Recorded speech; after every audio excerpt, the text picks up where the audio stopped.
Hello guys, তোমরা কেমন আছো? আমি তো খুব ভালো আছি। তোমাদের সাথে নিয়ে চলে এসেছি আর একটা ভিডিও নিয়ে। আর গাইস, আজকে হলো রবিবার 30 তারিখ। আজকে এখন 1টা বাজে। 1টা থেকে আমার ব্লগটা শুরু করছি। এই দেখো, গোপুসোনাকে স্নান করে বসিয়ে দিয়েছি। আর এখন পুজোটা দিচ্ছি, তো পুরো পুজোটা দেখতে থাকো। আর গাইস, এবার থেকে যা ভেবেছি সেটা এখন আমি আরতি করে নিচ্ছি।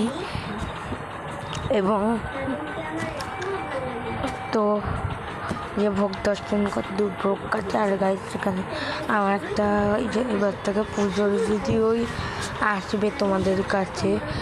পুজোর ভিডিও আসবে, প্র্যাঙ্ক ভিডিও তো আসবে, রান্নার ভিডিও আসবে, সব ভিডিও দেখবে। একদিন তোমাদের ট্যুর করিয়ে দেখাবো। এই দেখো, চিকেনের ঝোল, ডাল, আর এই যে স্যালাড, দুপুরের লাঞ্চ, এটাও চিকেন আর ভাত।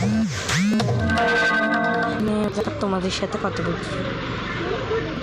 হ্যাঁ, তোমাদের সাথে খাওয়া দাওয়া করে গুড ইভিনিং গাইস। এখন বিকেল হয়ে যাচ্ছে, তো আমি এখন যাবো দেবো দিকে। তোমার যে দুধ লেছি, কারণ হলো হ্যাঁ, যদি ভিডিওটা ভালো লাগে তো লাইক শেয়ার কমেন্ট করতে।